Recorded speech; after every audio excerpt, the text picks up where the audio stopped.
বাংলাদেশের কনিষ্ঠতম উপজেলার মাঝে খোকসা একটি ১১৫.৬ বর্গ কিলোমিটার আয়তনের এই উপজেলায় প্রায় ১,১০,০০০ মানুষের বাস।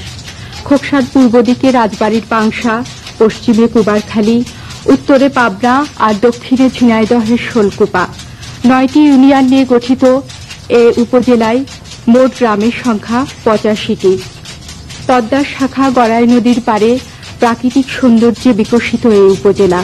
আম, সুপারি, নারিকেলের মতো অর্থকরী ফসল উৎপাদনেও এই উপজেলার কৃষকদের জুড়ি মেলা ভার।